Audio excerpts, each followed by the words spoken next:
What happens when a paladin becomes a vampire in D&D? I used to worship the dawn, now I burn beneath it. The light that once blessed my sword now scorches my flesh, yet I still whisper prayers to a god who has turned his back on me. They call me abomination, heretic, fallen one, the very monster I was sworn to destroy. But what if my curse isn't divine punishment, but rather a terrible gift? What if the threshold between light and darkness is where truth truly lives? I remember the taste of dawn, not as you know it, friend. You taste dawn as cool air and birdsong. I tasted it as divine fire flowing through my veins, a communion with Lathander himself. Each sunrise was a sacrament that burned through me, cleansing weakness, igniting purpose. We called it the Rose Dawn, that moment when the Morning Lord first touches the world. It would flow into my sword arm like liquid gold, making my blade an extension of divine will. I never questioned whether I deserved such glory. I never wondered if the light might one day judge me unworthy. That was before the siege of Raven Hollow, before the Ancient One who waited in the catacombs beneath the chapel, before I learned that faith can turn on you like a rabid hound. My name is Garrick Thorn. For 20 years, I served as Paladin to Lathander, the Morning Lord. We were few in number, we Knights of the Rose Dawn. Each of us hand-selected, each bearing the sunburst sigil burned into our palm on the day we took our oaths. Mine still remains, though it no longer glows within a fire. Now it is just scar tissue, dead and grey against my bloodless skin. You wish to know what happens when a paladin becomes that which he was sworn to destroy. You wish to know if the light abandons us completely, or if some spark remains, tormenting us with memory. I will tell you my tale, though it brings me no comfort to speak it aloud. Perhaps in the telling I might understand why Lathander permits me to continue this mockery of existence, or perhaps the only truth is that the gods care nothing for our suffering once we fall beyond their grace. The Morning Lord teaches that each dawn brings new beginnings, new chances for redemption. What cruel irony that each new day now brings only fresh agony, as sunlight that once blessed me now sears my flesh like molten iron. Yet I endure it. I force myself to watch each sunrise from the shadows. I need to remember what I was, what I served. It began with rumors of a darkness growing in Raven Hollow, a remote village nestled in the northern valleys of Cormyr. The royal court paid little attention. Villages often suffered hardship. Winter had been harsh. But when word reached the Temple of the Dawn that villagers were disappearing, that strange lights moved in the old burial grounds, and that children spoke of a beautiful lady who visited them at their windows in the night, asking to be invited inside, the High Clerics took notice. "You will go alone, Garrick," High Cleric Dawnmaster Elreth told me, her ancient fingers tracing the route on a weathered map. "Your light burns brightest among our order. If darkness has taken root, you will cleanse it." I knelt before her, pride swelling in my chest. I had waited for such a calling. "The signs point to a vampire," she continued, her voice steady despite the weight of such words. "Perhaps newly turned, perhaps ancient. We cannot know until you arrive. But remember, the undead are abominations in the sight of the Morning Lord. They mock his greatest gift, life itself. Show no hesitation." "I will not fail," I promised. Elrith touched my forehead, and I felt Lathander's blessing surge through me, a tide of golden warmth.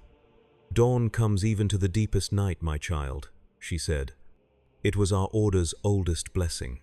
I had never questioned its truth. I departed that very day, traveling north along the trade way before turning east into the foothills. 3 days' hard ride brought me to Raven Hollow. It was obvious something was wrong the moment I crested the final hill. No smoke rose from chimneys despite the autumn chill. No children played in the streets. Windows were shuttered, though it was midday. I rode my warhorse slowly down the main street, the clop of hooves against cobblestones echoing between silent buildings. Then the temple bell began to ring, a frantic, irregular clanging. Doors opened. Pale faces peered out, When they saw my tabard with its rising sun emblem, hope kindled in their eyes. An elderly man in faded clerical robes hurried from the small roadside shrine. His face was gaunt, his eyes haunted by what he had witnessed. "Praise Lathander, you've come," he wheezed, clutching at my stirrup. "Another child was taken last night, little Elise. Her mother found the window open this morning, though she swears it was latched." I dismounted, my hand moving instinctively to the hilt of my sunblade. "How many lost so far, priest?" 8 souls in a fortnight. First the miller and his wife, then the blacksmith, then travelers from the road, now our children." His voice broke. "We have tried everything. Garlic at the windows, iron nails in the doors. Prayer circles through the night. Nothing stops it." I looked at the villagers gathering around us, their faces hollow with fear and sleeplessness. "Take me to the burial grounds," I commanded. "The evil must have a lair." As the sun began its descent, we climbed the hill behind the village, where generations of Ravenhollow's dead were interred in ancient barrows. The old priest, Brother Mathis, pointed with a trembling finger to the largest mound. "The crypt of Lord Ardent," he explained, "a minor noble who ruled these lands 3 centuries past. There have been lights within, and sounds, like singing, but in no tongue of this world." I unsheathed my blade, and at my silent command, it blazed with golden fire, causing the old man to step back in wonder. "Return to the village," I told him. "Bar your doors. Trust in the morning lord. I will return by dawn with the child, if she still lives." He clutched a small sun amulet around his neck. "May dawn light your path," he whispered, the traditional response to a sworn paladin. I waited until he had descended the hill before approaching the ancient barrow. Moss-covered stone steps led down into darkness. I did not need a torch, not with my sunblade casting its revealing light. I descended, my heavy armor creaking softly, my senses alert for the presence of undeath. The burial chamber opened before me, far larger than it should have been. The barrow tunneled deep into the hill, revealing an underground complex that extended far beyond a simple noble's tomb. The walls were inscribed with symbols I recognized from my studies, ancient runes that predated the current calendar. This was old magic, from the time when the barriers between planes were more permeable. In the central chamber, a sight awaited that stilled my breath. A stone altar had been erected, over what must have been Lord Ardent's sarcophagus. Upon it lay little Elise, pale as fresh snow, her nightgown stained with dirt from being carried through the barrow tunnels. And beside her, his skeletal hand resting almost tenderly on her brow, stood a figure in ancient, crumbling finery. He turned as the light of my blade spilled into the chamber. His face bore the terrible beauty of the long undead, those who have mastered their curse and grown powerful within it. This was no newly turned vampire.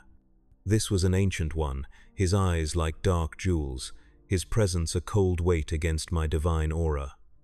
"Knight of the morning," he spoke, his voice surprisingly gentle. "I wondered when they would send one of you. Tell me, does Elreth still lead your order? Does she still speak of cleansing the world for the dawn to come?" The creature knew the Dawnmaster. I raised my blade higher. "Step away from the child, abomination. Your existence is an affront to the natural order." He smiled, revealing fangs like polished ivory. "Natural order? What do you children of a young god know of nature's true face? I walked these lands when Lathander was merely one cult among hundreds. I watched empires rise and fall while your temples were still unbuilt dreams. Your time has passed," I declared, channeling divine energy into my blade until it burned like a captured sun. "Lathander's light will cleanse this place." The vampire regarded me with something like pity, so certain, so righteous, just as she was. She? Elreth Dawnfire. Before she took her temple name, before she served your morning lord. He gestured to the runes on the walls. She carved some of these herself, in another life. Did she never tell you of her search for immortality, of the rituals we performed together? Lies. It had to be.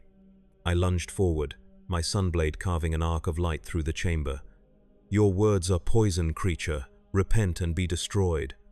He moved with impossible speed no longer, beside the altar but behind me, his cold breath at my neck. "I have watched you, Garrick Thorn. For many days, your devotion is admirable, your skill impressive, but your understanding is so limited." I spun, blade flashing, but cut only air. "Face me, coward. I am not here for the child," the vampire said from the shadows. "She is bait, nothing more. I needed you, a vessel worthy of what I offer. I want nothing from you except your final death." His laugh echoed through the chamber. "What I offer is truth, Paladin. The truth about your order, about Elrith, about why Lathander's priests hunt certain vampires with such particular fervor." I advanced toward his voice, shield raised, senses straining. "No truth comes from the lips of the undead." "Then hear it from your own kin." The vampire stepped into the light, and now he held something before him, a tarnished silver mirror. "Look upon what your Dawnmaster conceals." Against my better judgment, I looked. The mirror's surface, swirled with mist, then cleared to show a much younger Elrith, her hair still auburn instead of white, standing in this very chamber. She wore no holy symbol of Lathander. Instead, around her neck hung an amulet of black iron in the shape of a skull. Blood covered her hands as she worked over an altar identical to the one now holding little Ely's. "Necromancy," I whispered. "The pursuit of eternal life," the vampire corrected. "Before she found religion, your Dawnmaster sought what I achieved. We were colleagues, seekers of the same forbidden knowledge. When her nerve failed her, she turned to the light, but she never revealed to her new god what she had done, what we had created together." I tore my gaze from the mirror. "Whatever sins Elrith committed before finding Lathander's grace are forgiven. Redemption is the promise of the dawn." "Is it?" The vampire's eyes glittered. "Then where is my redemption, knight? If your god forgives all who seek his light, why am I still hunted? I, who have existed for centuries without taking a single unwilling life. You steal their blood, you corrupt their souls. I take what is freely given. There are always those fascinated by what I am, willing to exchange a little of their life essence for the knowledge I possess." He gestured around the chamber. "This child is unharmed. I have killed no one in this village." I faltered. "The disappearances. Villagers who wish to leave without questions following them. I merely provided the mystery to cover their departures. A few drops of blood in exchange for new beginnings elsewhere." His smile was cold. "Much as your Morning Lord promises, in his way." My faith had never been tested like this. My blade dipped slightly. "If what you say is true, why reveal it to me? Why not approach the temple openly?" "Because Elrith has spent decades building her lie. She sends paladins like you to destroy those who know her past, particularly those of us who shared in her early work. I am the all last." He extended his hand, pale and perfect, unmarked by time. "I offer you something she never had the courage to take. The gift of seeing centuries unfold, of serving your god beyond the brief candle of human life. You offer corruption, I offer transcendence, power beyond what your prayers grant you. Time enough to truly understand the divine, not merely worship it." He stepped closer, and I found I could not raise my blade against him. "Think of it, Garrick. Endless dawns, endless chances to serve the light. As a creature of darkness, you mock my faith. I offer a higher understanding of it. Light and dark are not enemies, but halves of the same whole. Does Lathander not teach that night is necessary for dawn to have meaning? I knew I should strike. Every teaching of my order demanded it, yet something in his words touched an emptiness I had never acknowledged. The brevity of human life against the eternity of divine purpose. How many times had I quietly grieved that I would see only a handful of decades in Lathander's service? "The child," I said, trying to focus my resolve. Will return home safely if you accept my offer. Refuse, and I will vanish back into shadow. How many more children will disappear before another paladin comes? How many will Elrith sacrifice to keep her secret? My hand trembled on my sword hilt. And what exactly is your offer? His smile widened. That you become as I am, but carry your faith with you into the night, become the first of a new order. Paladins who never age, never weaken, warriors of dusk rather than dawn. What you describe is impossible. The divine light would abandon me if I became undead. Are you so certain? Has any paladin ever attempted it willingly, with faith intact? Or do they simply assume corruption because that is what they have been taught? He extended his hand. Be the first to know, Garrick Thorn. Be the bridge between worlds. I looked at little Elise, her chest barely moving in shallow breath. I thought of the villagers, their haunted eyes, of Elrith, who had raised me from a novice. Had all her teachings been built on deception? I need proof, I said finally. Proof that what you show me of Elrith is real. The vampire nodded. Of course. From within his fine but ancient robes, he withdrew a small leather-bound book. Her journal from those days. Her handwriting has not changed, I imagine. See for yourself. He placed it on the edge of the altar. I approached cautiously, keeping my blade between us. The book's pages were yellowed with age, but the script upon them was unmistakable, the same precise letters that filled the margins of my own training texts with Elrith's corrections and guidance. Words leapt out as I skimmed the pages: ritual, immortality, blood transference, success within our grasp. And most damning, the final entry: Ardent has achieved the transformation. I lack the courage to follow. May he forgive my weakness. I seek another path now. I closed the journal, my world shifting beneath me. This changes nothing, I said, but my voice lacked conviction. Whatever Elrith was, she found redemption in Lathander's light, as all may do. Then grant me the same chance, the vampire, Lord Ardent said softly. Allow me to prove that undeath and devotion can coexist. And how would you prove such a thing? His eyes glittered. By creating it in you. I should have struck then, should have called upon Lathander's divine fire and burned this creature to ash. Instead, I asked the question that would damn me. How? A willing exchange. You take my blood, I take yours. But unlike ordinary turning, you maintain your will, your faith, your purpose. You become the first true dusk paladin, serving Lathander from the shadows that make his light meaningful. And if you're wrong, if this is merely a ploy to corrupt a paladin, then strike me down afterward. Your powers would remain for at least a day after turning. If you feel your connection to Lathander severed, you could destroy us both. It was madness, heresy of the highest order. Yet I found myself lowering my blade fully now. The child returns safely regardless. You have my word. She will wake with no memory of this place. I removed my helmet, feeling the cool air of the barrow on my sweat-dampened hair. No one has ever done what you suggest. No one has ever been brave enough to challenge the boundaries between light and dark, to question whether they are boundaries at all or merely different perspectives on the same truth. I thought of all I had been taught, of the morning prayers and the sacred texts. Nowhere was it written explicitly that undeath severed connection to the divine. It was assumed. Vampires were evil, corrupted beings who preyed on the living. But if one chose this state, chose to maintain devotion and honor, I will know if this is deception, I warned, stepping closer.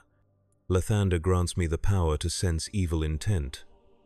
And what do you sense in me now, Paladin? I opened that divine sense, expecting to feel the cold void that all undead presented to such scrutiny. Instead, I found complexity. Darkness, yes, but not malevolence. Age and weariness and loneliness, but not cruelty. Not evil, I admitted, surprised. Not good either.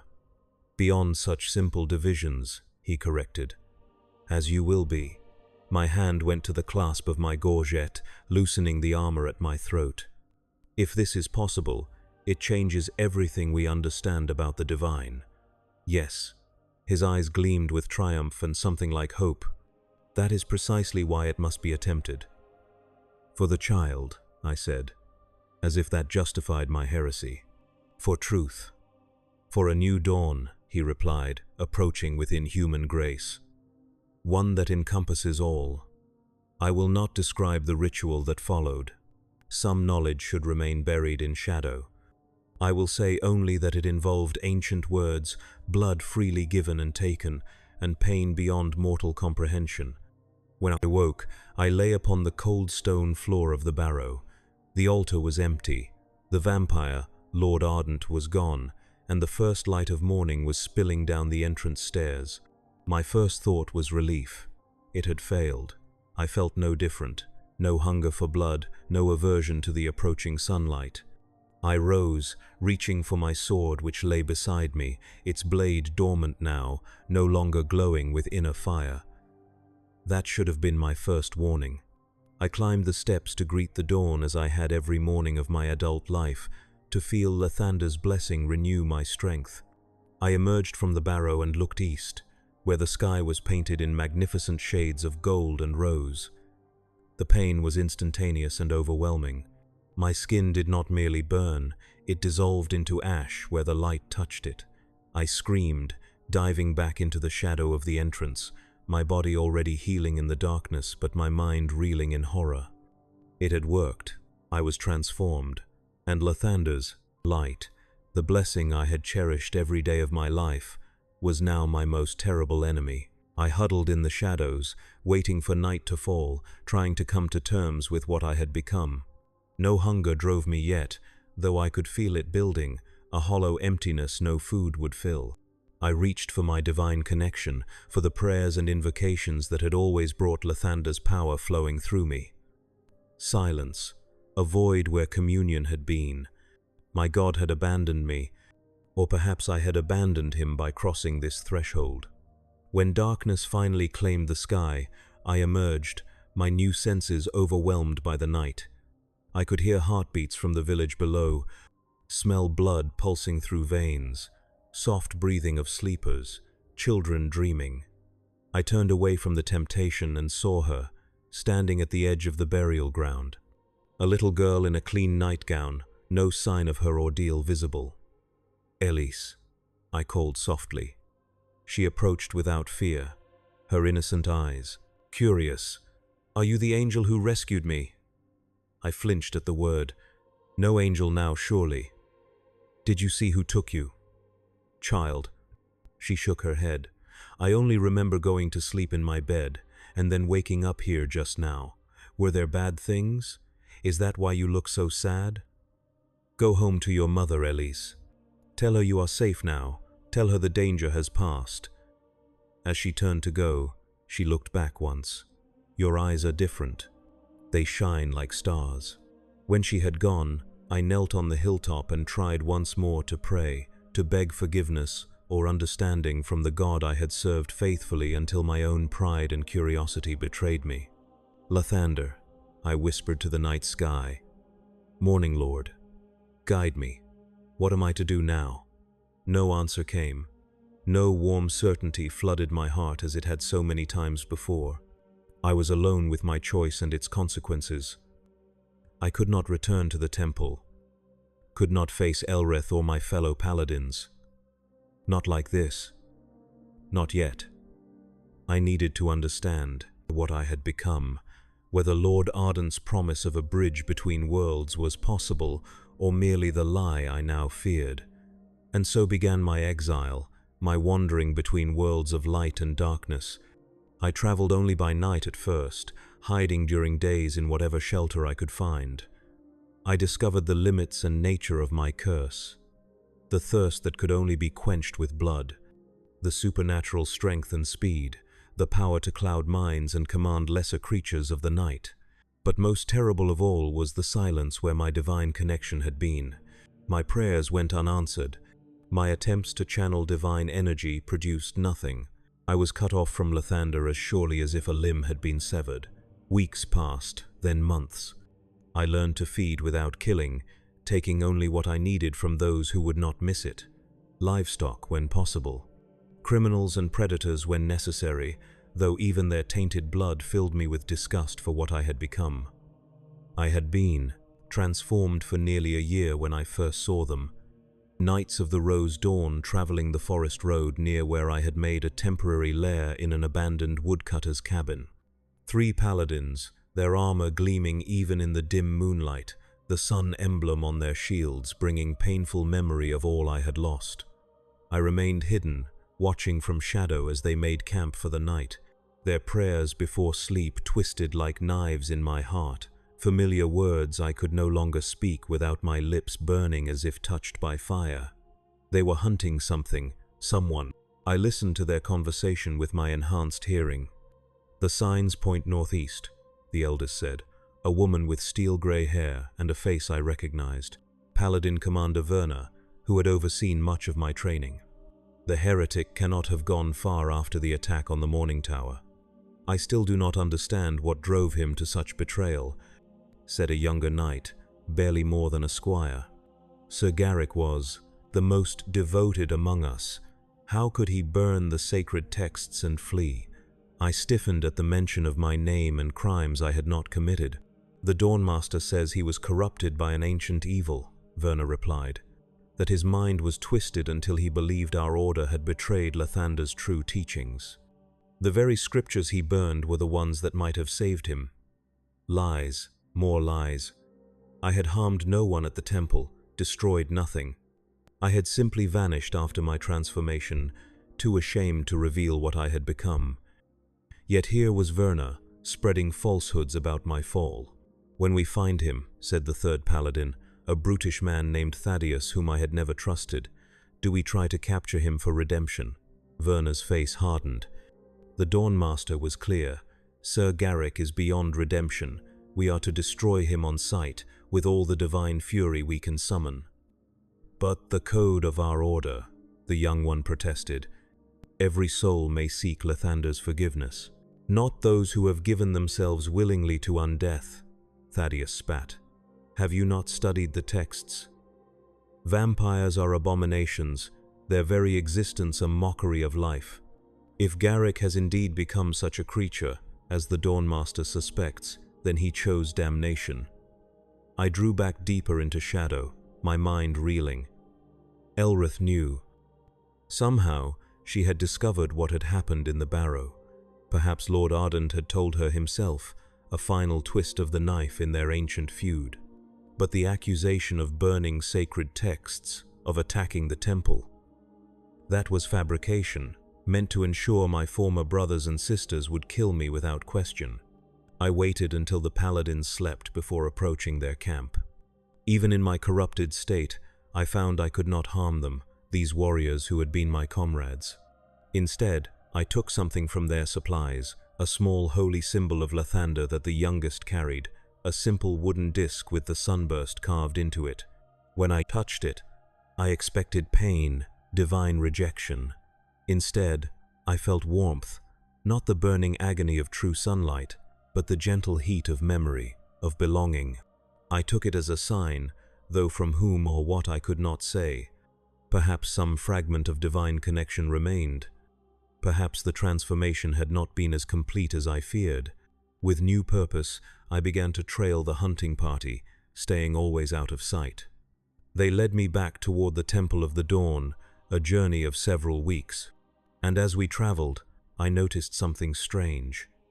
Each night, Commander Verna would separate from the others briefly, walking into the woods alone. At first, I thought it merely the privacy needs of an aging warrior. But on the 3rd night, I followed her and saw the truth. In a small clearing, she knelt and removed from her pack not a holy symbol of Lathander, but a tarnished medallion of black iron in the shape of a skull. The very amulet I had seen Elrith wearing in Lord Ardent's vision of the past. Verna whispered words in a language no paladin should know, the ancient tongue of necromancers. The medallion glowed with sickly green light, and within that light, a face formed. Elrith, have you found him? The Dawnmaster's voice came through the unholy connection. We follow his trail, mistress. He moves north. He must not reach the High Temple. If he speaks of what he learned in Raven Hollow, all our work will be undone. Verna bowed her head. We will find him first. The others suspect nothing. Good. Remember, he is clever, Garrick.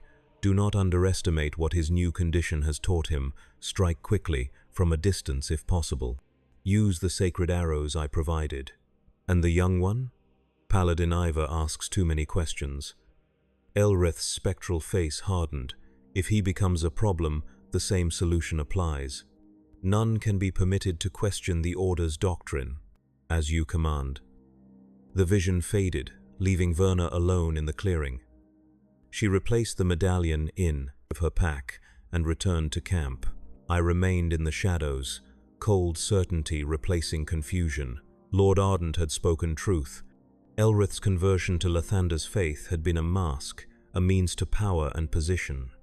Beneath it, she continued the dark work of her youth, using the Order to eliminate those who knew her secrets, including me. Not because I had become a vampire, but because I knew the truth about her past. That night changed everything. My shame at what I had become was replaced by righteous anger. Not at Lathander, whose true teachings were being corrupted by Elrith's influence, but at those who used his light as cover for their darkness. I began to reconsider my curse. Was it possible that my transformation had not severed my connection to the divine, but rather that Elrith had somehow blocked it? The warm response of the holy symbol suggested as much. I needed to test this theory, and I needed allies who understood both divine power and the nature of undeath. My journey took me far from the hunting party to a remote monastery in the Western Mountains. The Order of the Twilight Vigil was viewed with suspicion by many mainstream temples. They studied the boundaries between life and death, light and shadow, believing that true divinity encompassed all aspects of existence, not merely those deemed good or pure. It was said they had even welcomed reformed necromancers into their order, helping them find redemption through understanding rather than rejection of their past. The monastery perched on a sheer cliff face, accessible only by a narrow path that wound up the mountainside. I arrived at midnight, my vampire's strength making the climb trivial despite the precipitous drops on either side. At the gates, carved with symbols of both sun and moon intertwined, I was met not with fear but with solemn curiosity. "You walk in two worlds," observed the elderly monk who answered my knock. His eyes, milky with cataracts, somehow saw through my concealing, cloaked to the truth of my nature. "Light and shadow both claim you, yet neither fully owns you." "I seek understanding," I told him, "of what I am, of what I might still be." He smiled, revealing teeth too sharp for a human mouth. "Then you have come to the right place, Duskwalker. I am Brother Lumin, once of the Pale Hand, now of the Twilight Vigil." A reformed necromancer then, perhaps even a vampire himself, though unlike any I had encountered. He led me through torchlit corridors, where monks of various races meditated or studied ancient texts. Some appeared fully human, others showed subtle signs of supernatural heritage, skin too pale or too perfect, eyes that reflected light like animals, movements too fluid for mortal bodies. "We believe," Brother Lumen explained as we walked, "that the divine expresses itself through all creation, even that which most temples consider abhorrent. The undead, the fiendish, the wild and chaotic, all have their place in the great pattern." "Even vampires?" I asked. "Especially those who did not choose their condition, or who strive against their darker nature." He gave me a sidelong glance, "or those who chose it believing it served a higher purpose." We reached a circular chamber at the heart of the monastery. Its domed ceiling was painted with a mural depicting day transitioning to night and back again in a continuous cycle. Beneath it, an altar of black and white marble stood empty save for a silver bowl filled with clear water. "Tell me your story, Duskwalker." Brother Lumin said, gesturing for me to sit on one of the meditation cushions arranged around the altar. Hold nothing back. Judgment has no place within these walls. And so, I told him everything. My life as a paladin of Lathander, the mission to Ravenhollow, Lord Arden's revelations about Elrith, my transformation and subsequent loss of divine connection, the conspiracy I had uncovered among the Order's leadership. Brother Lumin listened without interruption, his ancient face betraying no shock or disgust. When I finished, he nodded slowly. Your story is not unique, though its details are particularly tragic. Many who serve light eventually question the rigid boundaries their faiths impose. Few have the courage to step beyond them as you did. It was not courage, I admitted. Curiosity, perhaps even a desire for the power and time that vampirism would grant me. Truth, he acknowledged, but also faith. You believed, in your heart, that Lathander's grace might transcend the condition of your body and soul, that divine connection could survive even undeath. I was wrong. Were you? He rose and approached the altar, gesturing for me to join him. Let us see what truth the twilight pool reveals. I stood beside him at the silver bowl. The water within was perfectly still, reflecting the painted dome above. Place your hand upon the surface, he instructed.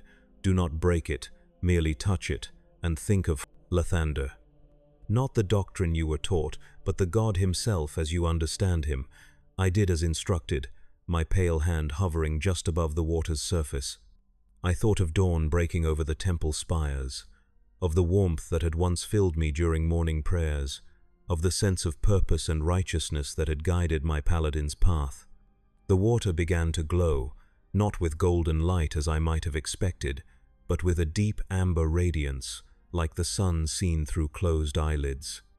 Your connection is not broken, Brother Lumin said softly. It is transformed, as you are transformed. The Morning Lord has not abandoned you, Garrick Thorn, but neither can you serve him as you once did. I don't understand. The divine is not a simple force that flows only along approved channels. It permeates all existence, finding its way through cracks and fissures we cannot imagine. He pointed to the glowing water. This is the light of dusk, not dawn. Different, yet part of the same cycle. Your connection to Lathander now comes through the transition point between day and night, the liminal space you yourself inhabit. Hope flickered within me, a sensation I had not felt since my transformation. Then I might still serve, still channel divine power, not as you once did. The direct blessing of sunlight, the healing touch of dawn, these are closed to you now. But other aspects of Lathander's domain remain accessible. He smiled. The Morning Lord is not merely God of the dawn, but of renewal, of transitions and new beginnings. Your very existence embodies such a transition. He guided me through the monastery in the days that followed, teaching me to meditate on the threshold between light and darkness, to find divine resonance not in the heart of day or night, but in the moments of change between them. Gradually, I felt something awakening within me, not the golden fire that had once flowed through my veins, but a subtler power, amber and violet, like the colors of sunset. I learned to channel this energy, to shape it with will and faith. My first success came a week after my arrival. A young acolyte had fallen during training exercises on the treacherous mountain path, breaking his leg badly. The senior monks brought him to the monastery infirmary, but their conventional healing prayers had little effect on the complex fracture. I stood in the shadows of the infirmary, watching the boy's pain, feeling an echo of the compassion that had once driven my paladin's vows. Without thinking, I stepped forward, hands extended. "Allow me," I said. The monks looked uncertain, but Brother Lumin, who had entered behind me, nodded his permission. I placed my hands above the broken limb, careful not to touch the boy's flesh directly. I did not call on Lathander, as I once would have, with formal prayers and invocations. Instead, I simply opened myself to the in-between space, the transition point where my existence now dwelled. Bones mend, I whispered. Flesh knits, pain subsides, what was broken begins anew. A soft amber light flowed from my palms, not the brilliant radiance of a paladin's healing, but something more subdued. The boy gasped, not in pain but surprise, as his broken leg straightened, the swelling visibly receding. "It does not burn," he said wonderingly. "When the other monks heal, it burns like fire. This feels like cool water." I stepped back, equally amazed. "Can you stand?" He rose cautiously, testing the leg. "It feels strange. Not fully healed, but bound together somehow, held in the process of healing." Brother Lumen nodded approvingly. "Transition magic. Not the instant restoration of light, nor the false animation of darkness, but the guided process of change itself." Fascinating. In the months that followed, I developed these new abilities under the monastery's guidance. I learned to channel transitional energy, not just for healing, but for protection, for insight, even for confronting other undead who, unlike me, had given themselves fully to darkness. My powers were different now. Instead of the smiting light that destroyed undead instantly, I could impose a state of transition upon them, forcing vampires and liches to temporarily experience mortality again, feeling the weight of their years and the approach of natural death. This did not destroy them, but it rendered them vulnerable, contemplative, sometimes even repentant. I came to understand that I was neither living nor truly dead, but something in between, constantly transitioning between states.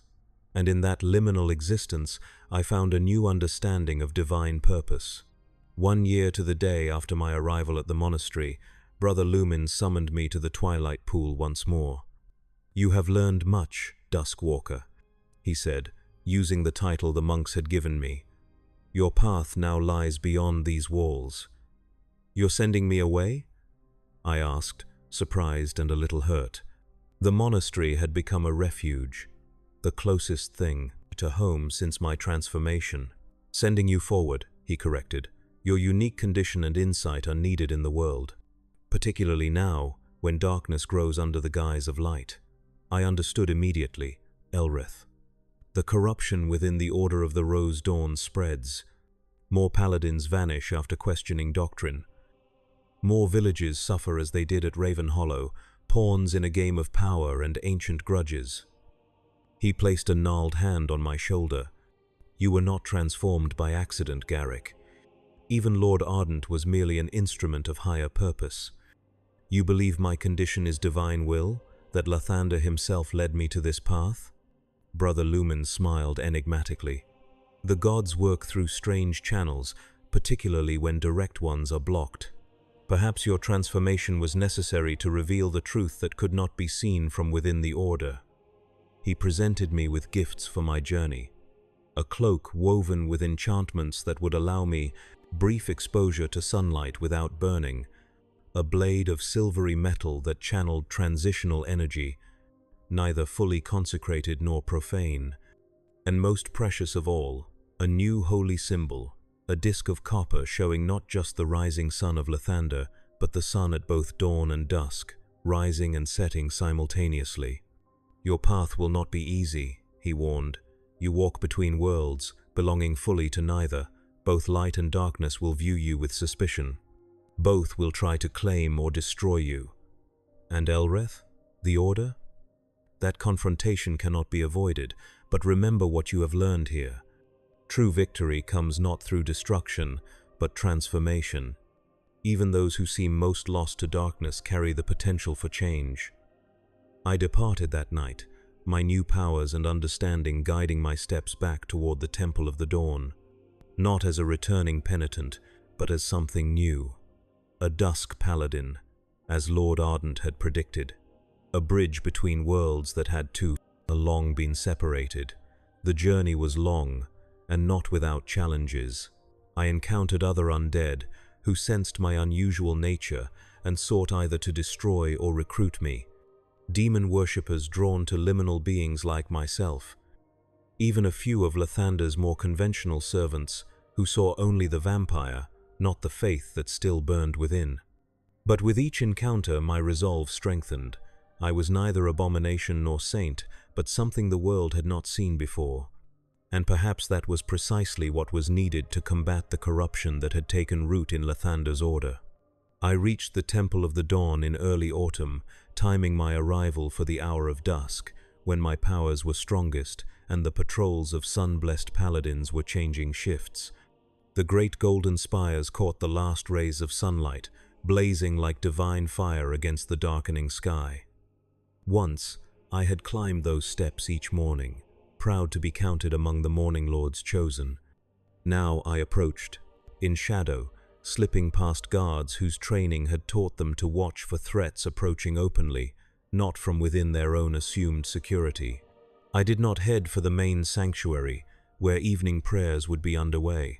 Instead, I made my way to the North Tower, where the Dawnmaster kept her private quarters and study, the place where the Order's true decisions were made. The tower was warded, of course. Glyphs of divine protection shimmered on the stones, visible to my enhanced senses. Once, they would have repelled me by their very nature. Now, I understood them differently. They were not absolute barriers between sacred and profane, but membranes, permeable to those who understood their true structure. I placed my hand upon the central glyph, a sunburst etched in gold. Instead of fighting its energy, I aligned myself with it, allowing my transitional nature to resonate with the barrier's purpose. Protection, yes, but protection of what? If the heart it guarded was corrupt, did the ward still serve divine will? The glyph flared briefly, then dimmed, recognizing in me something it had been programmed to permit. Not perfect purity, but authentic purpose aligned with its creator's true intent, if not the intent of those who had corrupted its use. The tower door swung open silently. I ascended the spiral staircase, my vampiric senses alert for any presence.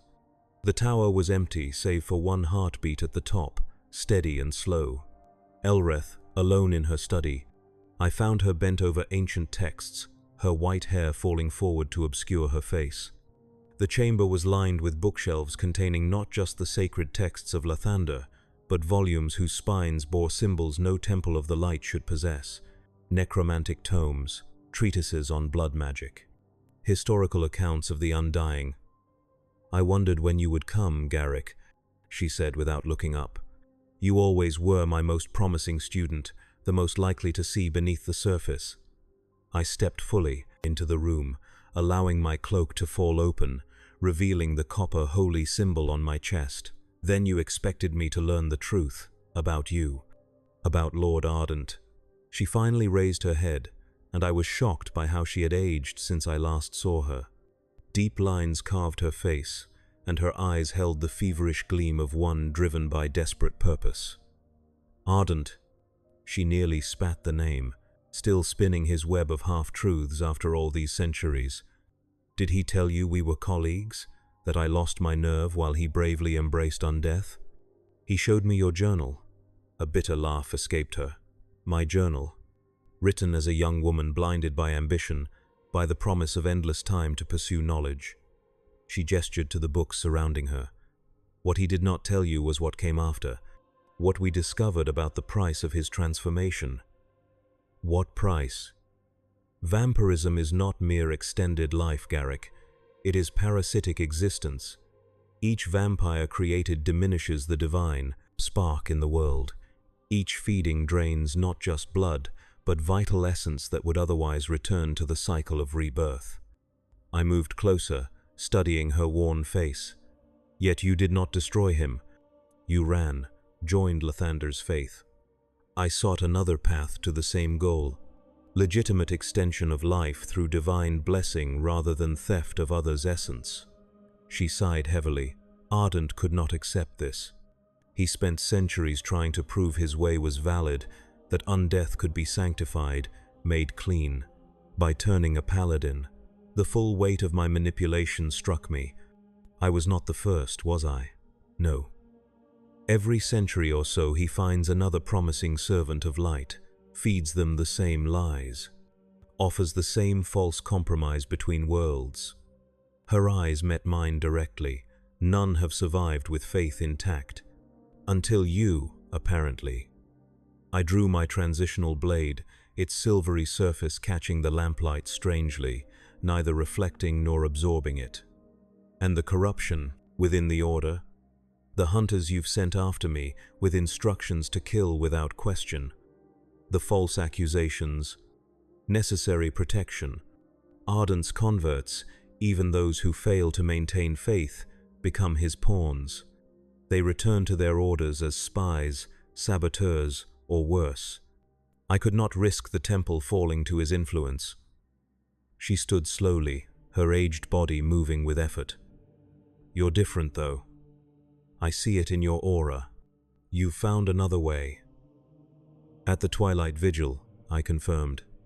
They taught me to exist between worlds, to channel divine energy through transition rather than purity.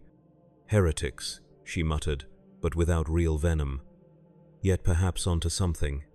The rigid doctrines of our order have always troubled me, even as I rose to lead it. Is that why you maintain the necromantic studies in secret? Why you use blood magic to communicate with your trusted few, like Commander Werner? A flash of genuine surprise crossed her face. You've been thorough in your investigation. Yes, I keep one foot in the old knowledge, not to practice it, but to understand what we fight. How else can we combat what we do not comprehend? And the villages? Raven Hollow? Were they also necessary sacrifices for your understanding?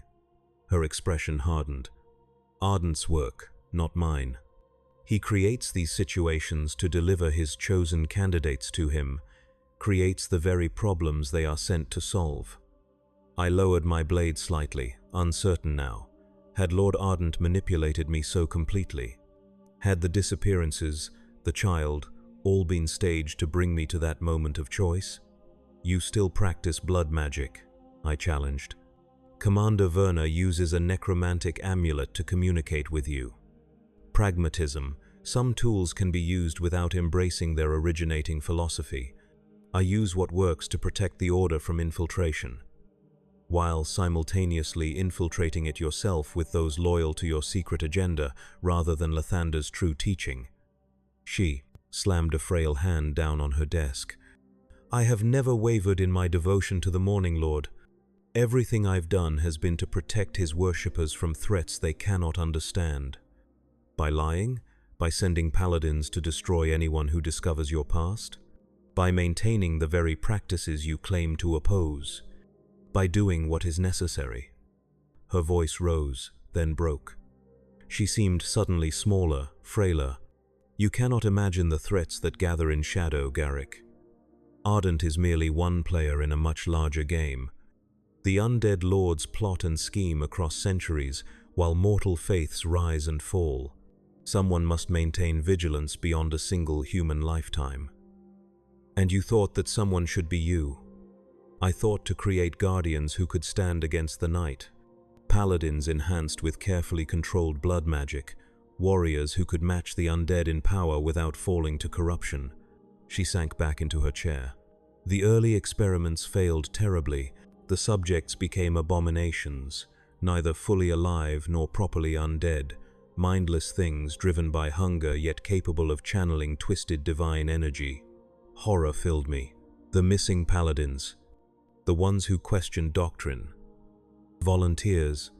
At first, she admitted. Later, those who discovered too much and had to be given a greater purpose than they would have chosen. She looked at me with something like hope. But you, Garrick, you've achieved what I believed impossible. True balance. Undeath without corruption of purpose. Through no design of yours. Perhaps not. But your existence proves the possibility. She extended a trembling hand. Join me. Help reform the Order from within.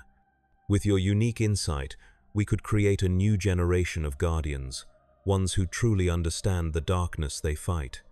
I stared at her outstretched hand, seeing not the frail old woman before me, but the centuries of manipulation, of corrupted purpose, of ends justifying terrible means. No, I said quietly. The path forward is not more secrets, more compromise with darkness while pretending to serve only light. It is acknowledgement of the whole truth. Her hand fell. The order would collapse if the truth were known. Faith requires certainty, Garrick. Clear boundaries between good and evil, light and dark. Faith based on lies is no faith at all. Lathander is God not just of dawn but of renewal, of change. I stepped closer, my decision made. The Order will face the truth, and either be reborn through it or fall as it deserves to. I cannot allow that. Despite her age, she moved with surprising speed, pulling from her desk drawer a wand of pale wood carved with sun symbols. Even you, with your new powers, cannot survive consecrated sunlight. I don't intend to fight you. Elrith. Then you intend to die. She pointed the wand, its tip beginning to glow with golden radiance. I sheathed my blade in a gesture of peace. No, I intend to show you what I've learned about true transition. Before she could activate the wand's power, I lunged forward, moving with vampiric speed, and placed my palm against her forehead. I channeled my dusk energy, not to harm but to reveal, to create a moment of perfect liminality where all pretense fell away. See the truth of your path, I intoned. Stand at the threshold between what you were and what you have become. Elrith froze, her eyes widening as the transitional magic flowed through her. In that moment, she experienced all states of her being simultaneously. The young necromancer seeking forbidden knowledge, the convert finding redemption in Lathander's light, the high priestess corrupting her own order for what she believed was greater good. No, she whispered. No, I was right. I had to protect them. From whom, Elrith? From Lord Ardent? Or from the consequences of your own past? From the possibility that faith could be more complex than you taught? Tears flowed down her wrinkled cheeks as my magic forced confrontation with her divided self. I wanted more time. To understand. To make amends. Then understand this. I stepped back, releasing her from the spell's direct influence, though its effects would linger. I stand before you as living proof that divine grace can work through unexpected channels, that undeath itself need not mean severance from the light. She stared at me, the wand drooping in her grasp. How? How did you maintain faith when all others fell? Because I never sought vampirism for the power it would grant me, only for the time it would give me to serve. I touched the copper symbol at my chest, and because I found teachers who understood that divinity encompasses all existence, not just those parts we deem worthy. The Twilight Vigil. She shook her head. Heretics and compromisers. Truth seekers. They understand what you never could. That light needs darkness to have meaning. That dawn requires night to precede it. That Lathander himself presides over. Transition, not stasis. Something shifted in her expression, a crack in certainty that had hardened over decades. Show me this power you claim comes from Lathander despite your condition. I held out my hands, palms up.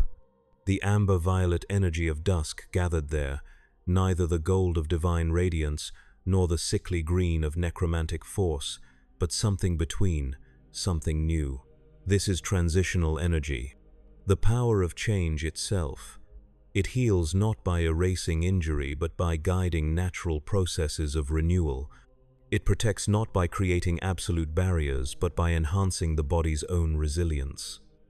I shaped the energy into a small sphere that hovered between us. It confronts undead not by destroying them utterly, but by reconnecting them to the cycle they've abandoned, allowing the possibility of choice and redemption.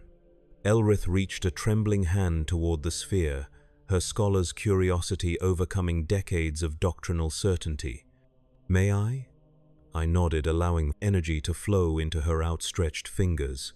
She gasped as it enveloped her hand, then her arm, finally surrounding her completely in a gentle amber glow. It feels like dawn, she whispered, but softer, like remembering sunlight rather than standing in it. The light of transition, of thresholds crossed and recrossed. The energy sank into her, and I watched as decades of age seemed to ease from her face. Not reverse entirely, but soften, as if reaching an equilibrium between youth and age, a point of perfect balance. "What have you done to me?" she asked, examining her smoothed hands with wonder. "Placed you in transition. You are neither as old as your years nor as young as your ambition would wish.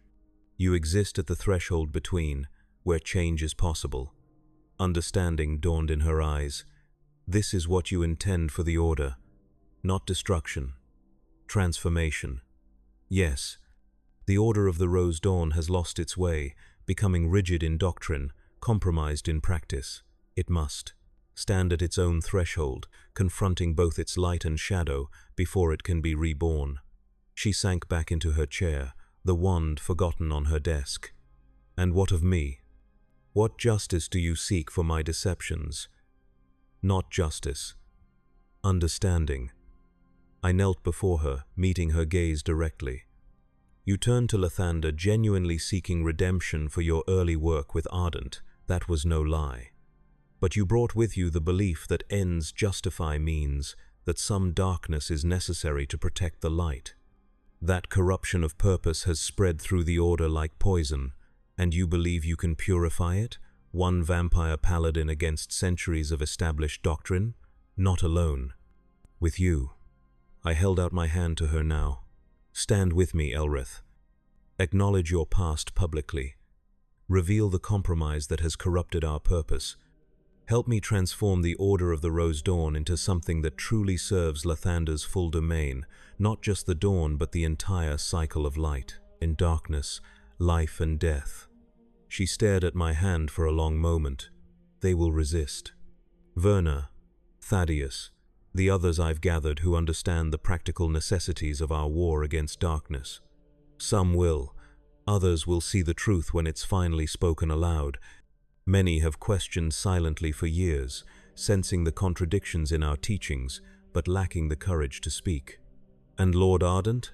What of him in this new vision? I hadn't considered that question until she asked it. He manipulated me, used me to prove his point in his ancient feud with you. Yet in doing so, he created something neither of us intended, a genuine bridge between worlds. I sighed. He too deserves the chance to find a middle path. Neither the complete victory he sought over you, nor the destruction you planned for him. Elrith's hand slowly rose, hovering near mine. "I have spent a lifetime building walls between worlds you now wish to connect. You ask me to dismantle my life's work. I ask of you to complete it, to find the redemption you genuinely sought when you first turned to Lathander. To acknowledge that your initial insight was correct, that there must be guardians who understand darkness intimately while remaining loyal to light." After what seemed an eternity, her hand clasped mine. "I am too old to begin again, Garrick. Not with transitional energy sustaining you, not with the burden of secrets finally set down." I helped her to her feet. "The hour of decision has come, Dawnmaster. Will you stand at the threshold with me?" She looked toward the window, where true dusk had fallen, the liminal moment between day and night when both sun and stars could briefly share the sky. "Yes," she said finally, "it is time for a new dawn, one that acknowledges the night that precedes it." Together, we descended the tower stairs and crossed the temple grounds toward the main sanctuary. Paladins and acolytes turned to stare as we passed, shock registering on their faces at the fans, sight of their Dawnmaster walking openly with a creature of undeath who wore their order's symbol transformed. Word spread quickly through the temple. By the time we reached the sanctuary doors, a crowd had gathered, hands on weapons, uncertainty and fear in their eyes. Commander Verna pushed to the front, her face contorted with rage and disbelief. "Dawnmaster, step away from the abomination." "No, Verna," Elrith replied, her voice stronger than it had been in years. "It is time for truth. Assemble the full order in the sanctuary. Every paladin, every cleric, every acolyte who can attend." "But the creature is Ser Garrick Thorn, once the brightest knight of our order. And he brings a message we have too long refused to hear." Verna's hand moved to her sword. "This is madness. The undead have clouded your mind." "No, old friend. For the first time in decades, I see clearly." Elrith straightened, and I felt her drawing on the transitional energy I had shared, finding a strength between youth and age, between certainty and doubt. "Obey your Dawnmaster one last time. Assemble the Order." Something in her voice, perhaps the echo of divine authority that had always been genuine beneath the deception, gave Verna pause. She hesitated, then nodded stiffly and turned to carry out the command. As the temple bells rang to summon all to gathering, Elrith turned to me. "They will not accept this easily. Centuries of doctrine cannot be undone in a single night." "No," I agreed. "But the transition can begin. The threshold can be crossed. What comes after will be the work of years, perhaps decades. Time you now have in abundance. Time we both have, if you accept the gift of transition fully." She nodded slowly. "I accept, not for power or extended life as I once sought, but for the chance to make right what I corrupted." The sanctuary filled with hundreds of Lathander's servants. From the oldest high clerics to the youngest novices, murmurs of confusion and fear spread as they saw Elrith and me standing before the great altar with its rising sun motif. "Brothers and sisters of the dawn," Elrith began, her voice carrying to every corner of the vast chamber. "I stand before you to confess a truth long hidden, and to present a vision of our Order's future that may challenge all you have been taught." The stunned silence that greeted her words soon gave way to outcry as she revealed her past with Lord Ardent, her secret continuation of forbidden studies, her manipulation of the Order to protect her position and hunt her former colleague. Shock turned to anger, denial, even calls for her immediate removal. Through it all, I stood silent at her side, my very presence a contradiction of the Order's most fundamental teachings about undeath and divine connection. When the tumult reached its peak, I stepped forward, raised my hands, and channeled transition energy upward into the sanctuary's great dome.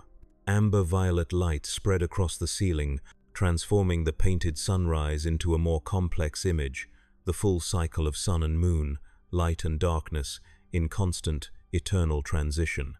"Behold the true domain of Lathander," I called out, "not just the moment of dawn, but the entire cycle of renewal. The Morning Lord presides not just over the victory of light, but over every transition from darkness to light and back again." A terrible silence fell. Then, from the back of the sanctuary, a young acolyte stepped forward. "I've felt it," she said, her voice trembling, "in my prayers. That Lathander was more than we were taught. That darkness wasn't just the enemy to be destroyed, but the necessary companion to light." Others joined her, hesitantly at first, then with growing conviction.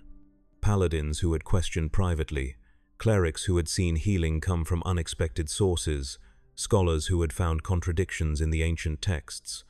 Not all were convinced. Verna and her closest allies gathered on one side of the stings, sanctuary, faces set in righteous anger. Thaddeus drew his sword, its blade blazing with conventional divine fire. "This is heresy," he shouted. "The undead cannot channel divine power. This is some trick, some corruption of the Dawnmaster's mind." "Then let us seek Lathander's judgment directly," I replied, stepping into the center of the sanctuary. "Let the Morning Lord himself declare whether my faith and purpose are true." I knelt on the cold stone floor, directly beneath the great skylight that would, come morning, allow the first rays of dawn to touch the altar. The most sacred space in the temple, where Lathander's presence was said to be strongest. "I offer myself to the Morning Lord's judgment," I declared. "When dawn comes, I will remain here, unprotected. If my existence is the abomination our doctrine claims, let his light destroy me utterly. But if there is truth in what I have learned, if the divine truly works through all transitions and not merely those we deem worthy, then let some sign be given." Gasps echoed through the sanctuary. A vampire, willingly offering to face direct sunlight. It was suicide. Elrith stepped forward. I too submit to judgment. I will stand beside Ser Garrick at dawn, without protection, and accept the Morning Lord's verdict on my deceptions and compromises. Through the long night that followed, the temple remained divided. Some left in disgust or fear, others stayed to witness what they believed would be divine retribution. A few approached cautiously, asking questions about the twilight vigil, about transitional energy, about the possibility that their understanding of divine will had been incomplete. I answered as truthfully as I could, sharing not just what I had learned but the doubts and struggles I still faced. I was no perfect exemplar of a new path, merely the first to walk it, stumbling often. As the eastern sky began to lighten, tension filled the sanctuary. Those who remained, perhaps half the Order's full strength, gathered at a respectful distance around the central skylight where Elrith and I knelt in silent prayer. Verna and her loyalists stood grimly to one side, hands on weapons, clearly expecting our destruction, but prepared to intervene if some trickery preserved us. The young who had been first to speak, her doubts knelt nearby, her face alight with something like hope. "The sun rises," someone whispered. Indeed, the sky visible through the skylight had turned from black to deep blue, then to pink and gold. The moment of truth approached. I felt fear, yes. My vampiric instincts screamed to flee from the coming light, but deeper than fear was a calm certainty. Whatever came, I had found my truth. I had walked the liminal path with integrity. "Lathander," I prayed silently. "Morning Lord, judge not just my form but my heart, not just my nature but my purpose. If I have misunderstood your will, let your light release me from this half-existence. But if there is truth in what I have learned, let it be revealed to all who watch." The first ray of sunlight pierced the skylight, a spear of pure gold that struck the floor before us. I braced for agony, for the burning that had become my daily torment since transformation. The light touched my hand. It warmed, but did not burn. Gasps rose around us as the sunbeam widened, enveloping both Elrith and me in direct morning light. I felt it as intense heat, uncomfortable but not the searing destruction that sunlight had brought before. My skin did not blacken or smoke. I remained whole. More remarkably, where the light touched me, my appearance changed. The deathly pallor of vampirism receded, replaced by something between life and undeath. Not human again, but not fully vampire either. A transitional state, visible to all who watched. Elrith too was transformed. The light revealed neither a young woman nor an ancient one, but something between, her true essence rather than any single moment of her long life. "A miracle," the young acolyte breathed. "A trick," Verna countered, though uncertainty had crept into her voice. I rose slowly, standing fully in the dawn light that continued to transform rather than destroy me. "No trick, Commander. Divine judgment. Neither absolution nor condemnation, but invitation to a new understanding." Elrith stood beside me. "The Morning Lord has rendered his verdict. Our order must change, must acknowledge the full cycle of existence, not merely the moment of dawn." The sanctuary erupted in voices, arguments, questions, prayers. Some fell to their knees in worshipful awe, others turned away in confusion or denial. And so began the transformation of the Order of the Rose Dawn, not in a single moment of revelation, but in a long, sometimes painful process of transition. Some left, unable to accept a new understanding that contradicted all they had been taught. Others stayed, hungry for a more complete truth. Elrith stepped down as Dawnmaster, acknowledging that her deceptions, however well-intentioned, had damaged the Order's integrity. In her place arose a council of guidance, paladins and clerics, who represented different interpretations of Lathander's will. I remained, neither fully accepted nor rejected, a living embodiment of the Order's transitional state. I taught what I had learned at the Twilight Vigil, helping to create a new generation of Lathander's servants who understood that divine purpose worked through many channels, some unexpected. And Lord Ardent? I sought him out eventually, finding him once more in the catacombs beneath Raven Hollow. He listened to my account of what had transpired with a smile that held both satisfaction and surprise. "You have exceeded my expectations, Dusk Paladin," he admitted. "I sought to prove Elrith wrong, to demonstrate that vampire and divine servant were not incompatible states. You have shown something far more profound. Will you join us?" I asked. "There is a place in the new order for those who understand darkness from within, yet maintain connection to light." He laughed softly. "Perhaps in time. For now, I watch with interest. Centuries of existence have taught me caution about sudden transformations, however promising. The invitation remains open. Even to you, redemption is possible." "Redemption," he mused. "An interesting concept. Am I in need of it, I wonder? Or is my existence simply another facet of the great cycle you now preach?"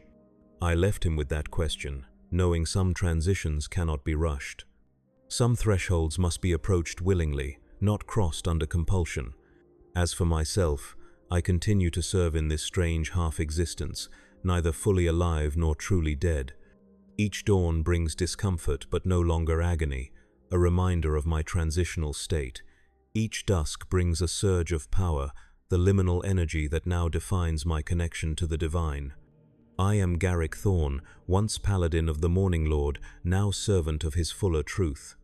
The first, Dusk Paladin, but no longer the only one. Others have joined this path, drawn by the recognition that faith need not be confined to rigid categories of light and dark, life and death. We walk the threshold between worlds, bearing witness that divine grace works through unexpected channels, that renewal comes in many forms, that transitions themselves are sacred space. And when the sun rises each morning, painful yet bearable upon my transformed flesh, I whisper the truth that has become my creed. Dawn comes even to the deepest night, yes, but the deepest night is necessary for dawn to have meaning.